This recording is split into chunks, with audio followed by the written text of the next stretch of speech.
what's happening? So, I'm listening to something, and it reminded me of my old best friend who was just a dream killer, effectively. And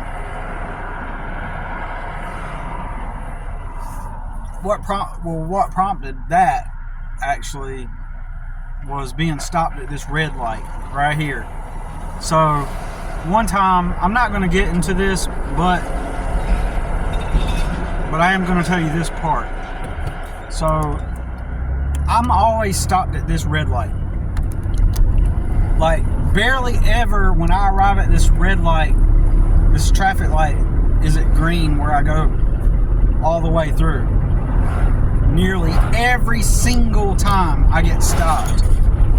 And there are constant fluctuating variables in life, circumstances, things that happen that make it to where every time I arrive at that traffic light, I always get stopped. So how come there isn't an equal measure of me arriving there and hitting the green light? And the factors that are at play are the external variables that are happening outside of, they're acting outside of the act of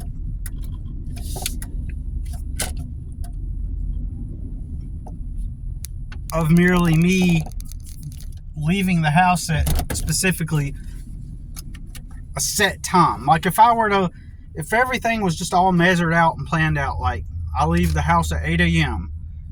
When I arrive at the traffic light, going the exact same speed, that would obviously make it to where I would specifically arrive at that traffic light at the same time each day where there's a red light. And that makes logical sense because I leave at the same time. If I leave at 8 every day and drive the same speed and arrive at the time where it turns red every day, then I know I'm going to get stopped every time. That just makes logical sense. However, what I'm trying to say is too many variables where there is no set time always amalgamate and are organized in such a fashion, or disorganized, however you want to say it, in such a way that creates a circumstance every time that I always arrive at that traffic light at the exact time that it's going to turn red. So what are the odds of that? You know, you could argue that maybe one side has an extended life, or one side perhaps has an extended time programmed into it. For example, maybe it has 10 seconds per rotation, and well, then that would mean both of them do. But however, this is one of the traffic lights where it's always there are times when it lasts really long, so it's got some kind of sensor. So there are times where it lasts really long, and then there are other times where you're like, it turns green as you're showing up at it. It goes from red to green, and within seconds it's already turning red before you can even get through it. Like super quick. It's almost like it just turns on, turns off virtually, right?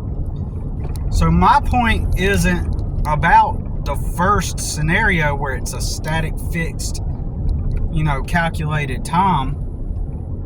That ain't my point. My point is that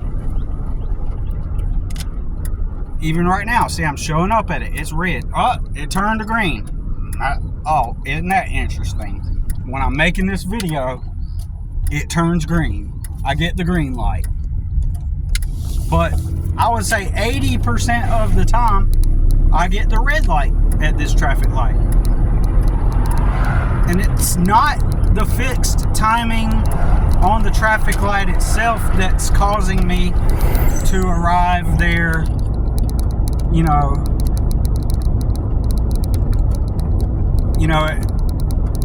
when it's a red light, right?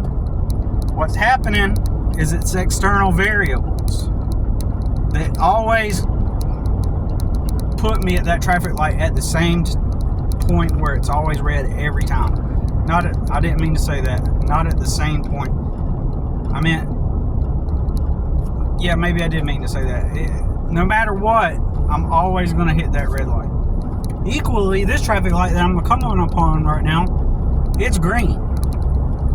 But it makes more logical sense that it would remain green most of the time, because one end is coming out of a neighborhood next to a gas station, and the other side's coming out of a school. So it's not like a regular roadway. So it would make sense I'd drive through green most of the time on that traffic light.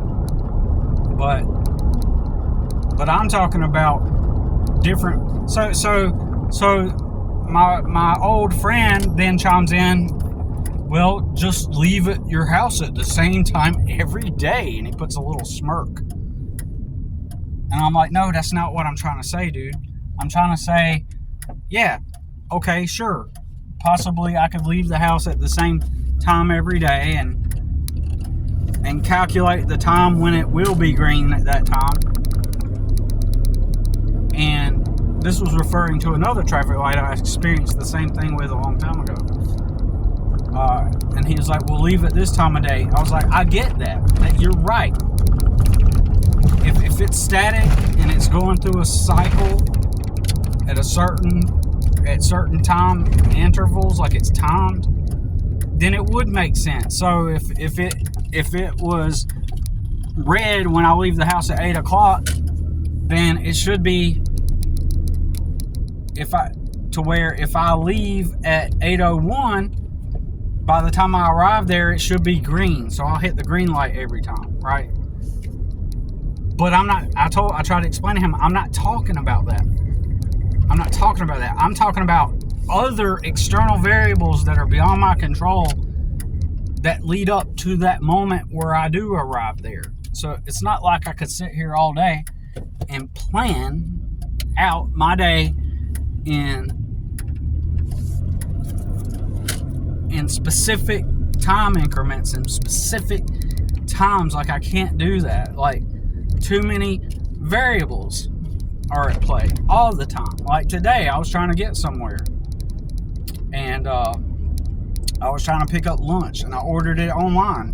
Every other place I order online asks for a card. Excuse me. And I just punch in my saved card information, and then I make the payment. Well, on this one,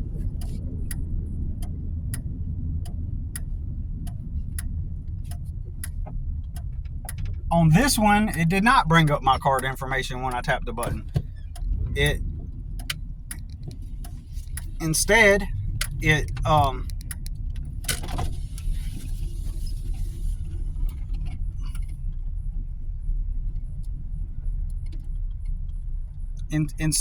it required for me to input all the data for my card, right?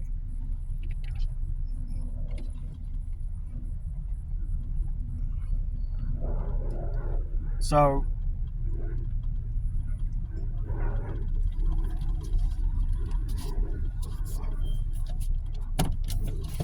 this woman was just walking along the road just now, oblivious that I was pulling up behind her. Just completely oblivious, not even looking, not paying attention to her surroundings. I could have been a creep. Just could have. Man, damn. So, anyways, so today that delayed me. I was trying to get somewhere within a certain time frame, and that delayed me. And then I was trying to proceed to my next destination, and suddenly I get behind a trash truck, a garbage truck, that's just blocking everybody. Everybody stopped, and the guy gets out and he takes the trash, puts it in the bin, and it's just like it's stopping everybody, right? And it's like, if I were to try to place my schedule on a fit, routine, it would never render like a circumstance where I could constantly arrive at that traffic light at a timed traffic light at the same time every day. It just would not happen. And so my old buddy, he would try to always, again and again, and he kept reiterating his point, right? He was like, but if you time it, you will time it, create that pattern, create that routine. He wasn't, and it blew my mind because he's like really smart, right? He was into computers and knew how to build them, and reasonably an intelligent dude, right? And so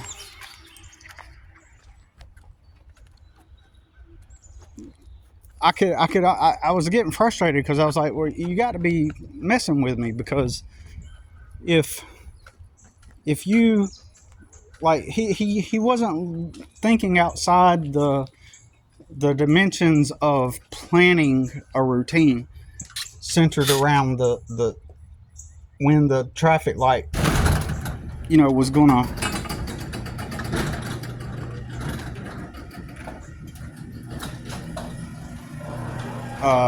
be green at a certain point. Like, he stayed fixated on this static system that you could do, and it just didn't make sense because it seemed like he was smarter than that. So anyways, what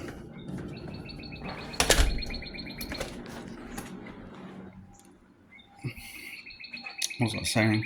So I had to think to myself, he's got to be just trying to fuck with me, and he's not. Excuse me. He's not trying to have a conversation with me. He's just trying to mess with me.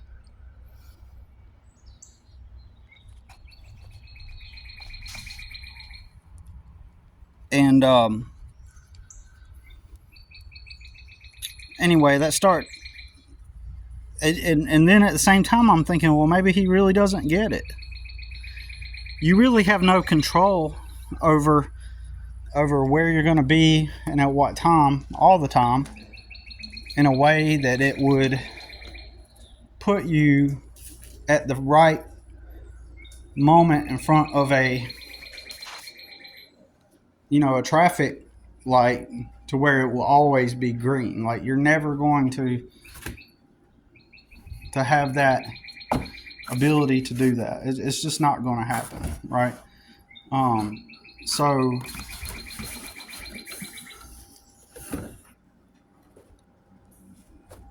because of that, that means that it's the external variables that are determining whether or not you hit the green light or not.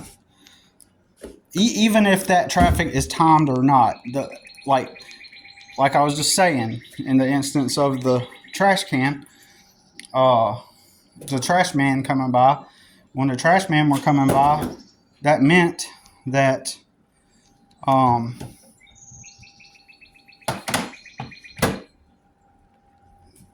when the trash man were coming by, that meant that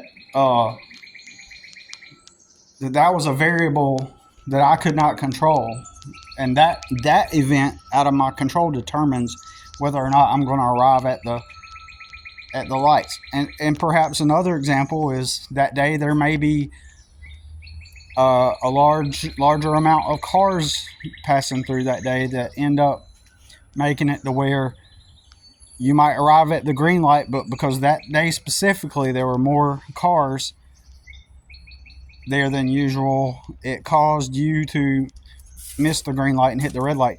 But what are the odds, though, that all the external variables are 80%, 85%, maybe even 90% of the time when I arrive at that traffic light, no matter what, I always hit the red light. Now, why is that? Why specifically? From a mathematical perspective, a logical perspective, is that the case? And I can't believe I've went nearly 16 minutes talking about this, but my old buddy, he was always like a downer, like about business. I've talked about it before. Like he would always, knock my business ideas, and so, he moved back to the United States from Mexico after quitting college. He arrives in the United States to live with his family. And so basically from the onset, from the beginning, he's already got a free place to live, basically. I don't know how much he contributed, but basically he arrives to live with his mom. His parents have split at this point. So he goes and lives with mom and sister. And he goes there to live, and dad's got a new girlfriend. They're separated now. And so he arrives in the United States. He's got a room, and I've mentioned before, this was an old trailer, like an old mobile home trailer, right? That dude tears down his entire bedroom, tears down the entire bathroom that's adjacent to, not together, but adjacent to, down the hall to his bedroom. He rips out that whole area and decides to install a whole new bathroom and a whole new bedroom situation. And it's like, bro, man, and he's got to have spent thousands of dollars on that repair, when what he could have done is, he was all boastful and gloating and smugly talking about how working for other people is the way to go. And he would always try to do like the counter argument where, well, some people just want to work for someone else. They just choose to work for someone else. And they have their CNC machine business corporation, and I decide that I want to go work for them, which is technically true.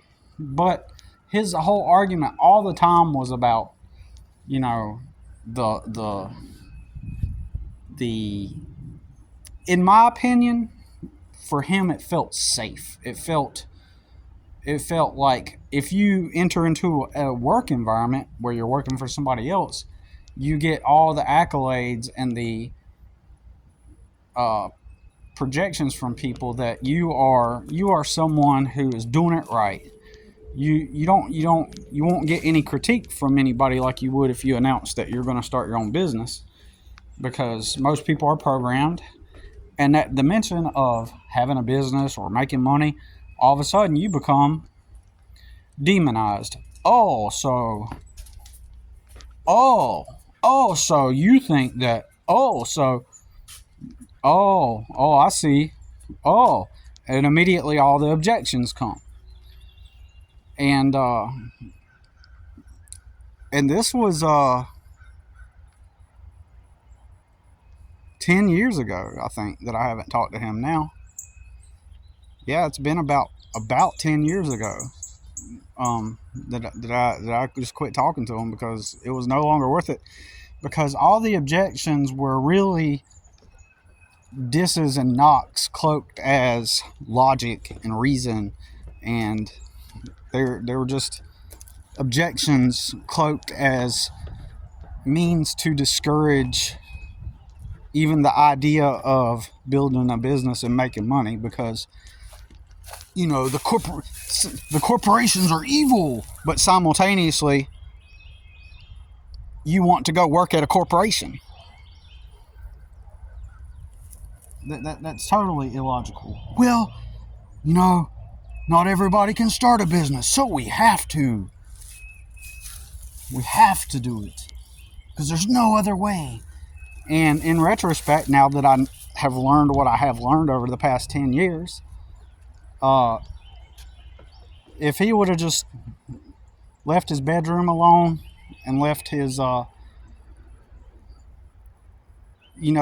decided to, like, move out from his mom's, he and I could have rented a cheap ass trailer back then, before the COVID was a thing and before the economy got as bad as it is now. Me and him could have, like, rented a $500 a month trailer and each paid $250 a piece, and he could have still done his, come on, Hattie, let's go. Let's go. Come on. Come on. Let's go. Let's go. Come on, Hattie. All right. I'm gonna get you. Come on. Come on. Come on. Let's go. Come on. Hattie, let's go. Come on. Come on. So, let's go. So, he and I could have easily, and he could have worked his job, and instead, since I was the one trying to go to the business, he could have been a business partner with me. He could have used, since he had all the money from his day job that he's putting into stuff that really should not have been done, in my opinion. It was a stupid move on his part. In my opinion, it was all about years of feeling inferior, of like a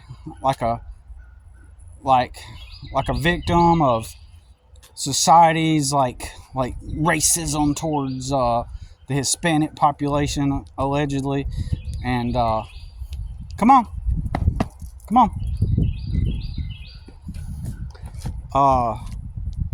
And just feeling inferior for whatever reason. Like, even his dad kind of taught him how to navigate the world as an inferior person, because he had all these, like, weirdly, he had all these rules. Come on. His dad had all these rules and about social niceties and politeness and how you should navigate socially in the world.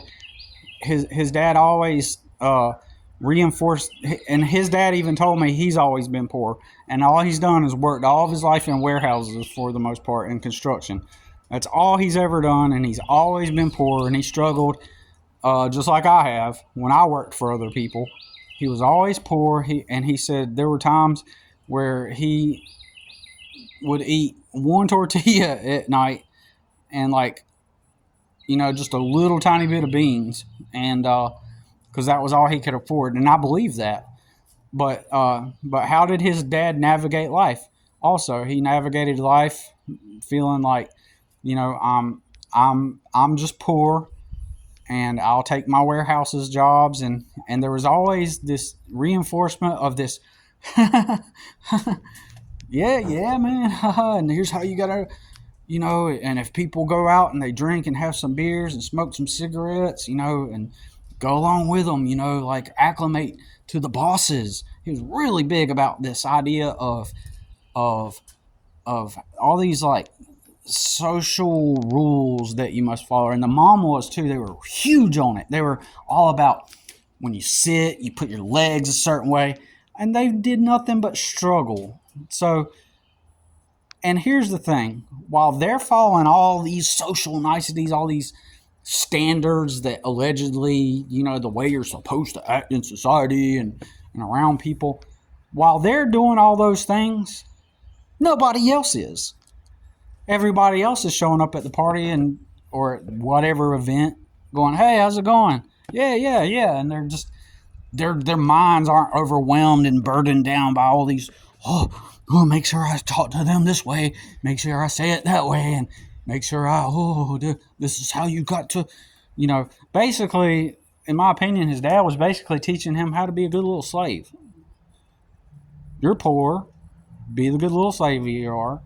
And I think that after years and years of his parents being the way they are, and then him, being the way him kind of like following through in that same similar vein of energy and remaining like his whole thing was not to cut off all this toxicity. He was still trying to be enmeshed in it, right? To some extent, trying to navigate through maintaining those relationships when in reality he should have largely distanced himself, if not cut them off completely. But to some extent, he was still enmeshed with them. He couldn't afford to just, yet anyway, to just up and leave and cut them off. He could not afford that. And of course, in Hispanic families, specifically Mexican families, like family is just this big place, the most important thing, right? Your la familia, right? La familia es primero, la familia, sangre, right? And so the culture really believes in that and reinforces that idea. So so anyways, I think that he always had a low self-esteem, and then and he was constant. So I'm out here. You got to think. I'm a lone wolf. I'm struggling because I don't have connections. I don't have at least while dysfunctional, at least he still had the family connections. And he also had extended family connections from other people in his family. So he had family connections no matter what. He always had family connections. Like access to like a community. Dysfunctional, but still had access to it, right? Which was more than what I had. Like the whole fact that he was able to come back from Mexico and have a room and be able to go to work and have a vehicle like that.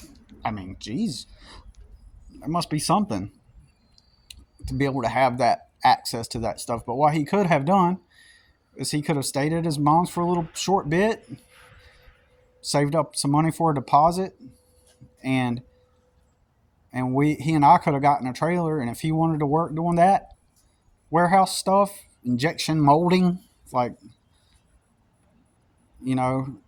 as if he were fascinated with CNC machines. He claims he was, but who knows? I mean, don't get me wrong, some people are. And then go work at an injection company, following the footsteps of his dad, doing exactly what dad did. Then good. Then he could have also worked with me and let me be the worker of the business, and he could have put in some money in return. I give him ownership of the company, or no, not I give him, but we agree that he's part. We are joint businessmen. We are together as friends in our business, right? Building our business. He funds a lot of the money, and he gets it all in. He gets all of the investment back, right? Plus something, equity in the company. I don't know. Eventually, we could have done that, despite his illegal status. He was illegal. He came into the country illegally. But we could have also figured out some way to let him go back to Mexico. And once we had the money, we could have potentially purchased some kind of work visa for him.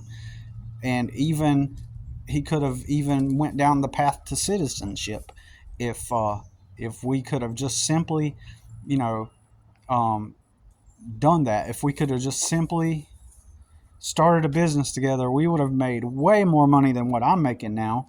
And sometimes that's what it takes, like the extra helping hand, the extra participant. Like the Bible says something about like one can move, stones and two can move mountains, something like that. I can't remember how it goes. But, just logical, right? Like if the moment you have a business partner in your corner saying, hey, let's do business together, then even just two people, by having an extra person, extremely maximizes your progress and and how far you can go. But nobody wants to do it. Never. Nobody wants to do it. So really, when you decide to get into business, you become a different class, sort of. Not in a class way, like better than, but more. But what I'm saying, you become like a different.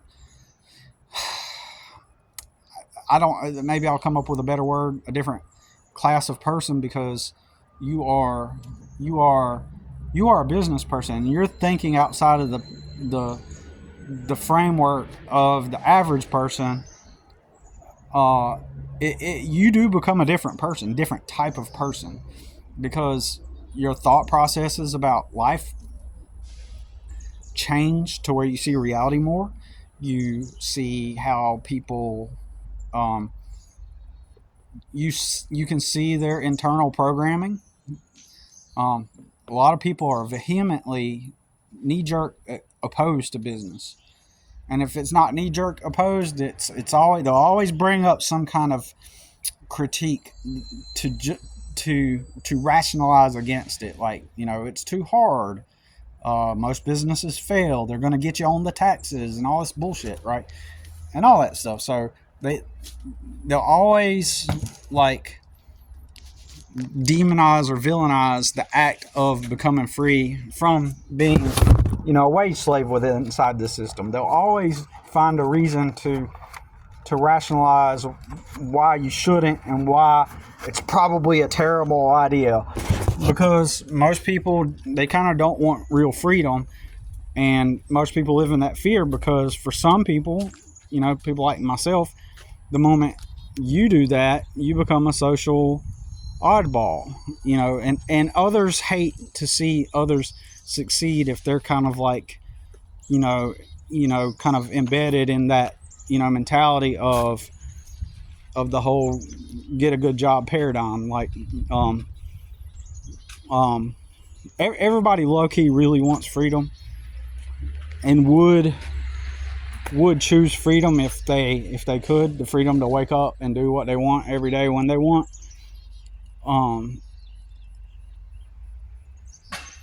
And when you're in business and you're making money for yourself, that is what you want to do every day. Now you might be like me in landscaping and gardening, for example, and you may not want to do business because, you may not want to do the business that you're doing because it was just merely just a means to an end. Like in my situation, gardening and landscaping was just what I knew, and I used it as a stepping stone to better my life, so that I can eventually get to a place where I can do what I want. So anyways, he was a dream killer all the time, and I broke the friendship off because one time my truck broke down after I was finishing up a job, and I needed a ride, and or something, and he came to pick me up. I asked him for a ride. He came to pick me up, and he saw that as prime leverage, an opportunistic scenario. He saw it as an opportunity to attempt to reinforce his point. You see, if you were working the warehouse job, effectively telling me to go back to what I always did. If you were working, this was when I was first starting off doing my working for myself. Crabs in a bucket. If you were doing the warehouse job, see, you could have the extra money to invest in the business and blah blah. I'm just saying that right now. I don't remember exactly what he said. I don't remember, but he just leveraged it as an opportunity to smugly reinforce his point about how, me trying to work for myself was a bad idea, and effectively go back to working for other people. Basically, the gist of it was, you need to go back and work for other people. Was the gist of it? Like, go work for other people, and it's basically effectively an attempt to discourage my venture to and my pursuit of becoming my own boss and self-employed. And again, he tried to leverage that moment where I had a bad day and a vehicle failure, and smugly tried to get me to bend back so that I would conform, so that he could feel good about himself, so that I'm back down at his level, so that I'm back down at the socially accepted level and the realm that's acceptable and safe, where people don't reject you, the realm that he's operating from, where it's safe and you're adhering to the unspoken rules and the spoken rules of society. And because, and let me tell you, especially people that are employed for other people, um, if you're already a business that's already succeeding and it's already active and you got it going on, and you've got customers and you're making a living, then that's fine. The average lay person goes, okay, well, they started their business. But if you're ever in the transition point, whether it takes 3 months, a year, or 10 years, right? Like me, whether it takes 10 years, then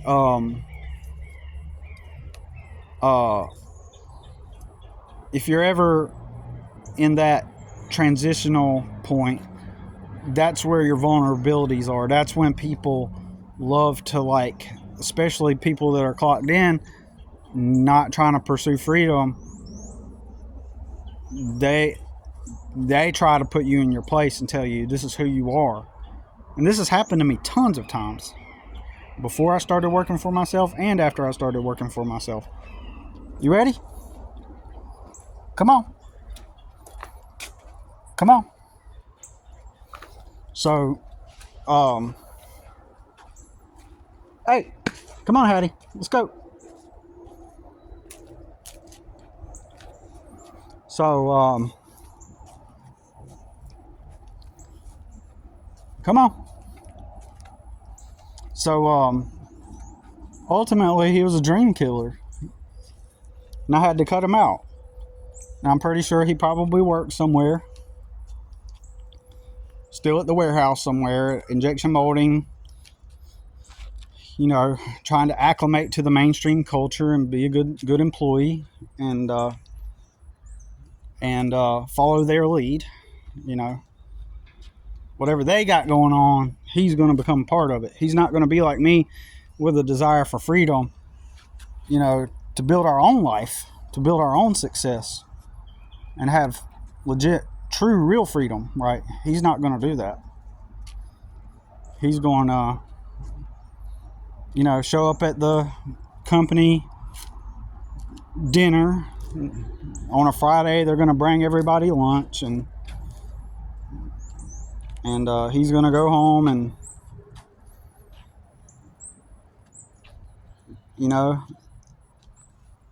they're going to have some kind of company function outside of work. Oh yeah, we're having a company thing. We're all going to celebrate our milestones. We made $4 million this year, and we couldn't have done it without you guys. So we're going to go to the go-kart track, and we got a room reserved, and we're going to celebrate and give y'all some pizza, and you can ride on the go-karts. We've bought 2 rounds a piece for everybody, and congratulations. And it's like, and you're trying to tell me all those people just love CNC machines. They love injection molding. And again, some people do. Some people really, I've mentioned this before. I worked at a construction company where they installed glass panes into buildings. The windows, the glass windows into buildings. And there was a guy there, and that's all he talked about. He was like, yeah, I'm going to York Technical College, and I'm going to get my degree in this, and that way I can learn the art of this and how it all works, and I'm going to really get good at it, and then I'm going to get my raises and stuff. And so anyways, it's unfortunate. Like, all of my friends 25 years ago, if we had started a business, we've been multimillionaires by now. We would have probably either right now be selling the business, or we would have already sold it 5 or 10 years ago and on to the next thing. Hattie, Let's go. Come on. Come on. Come on. Let's go.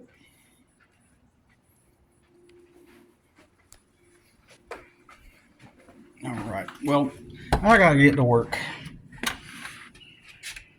There you go. All right, y'all. That's all. I gotta get to work. All right. Take care.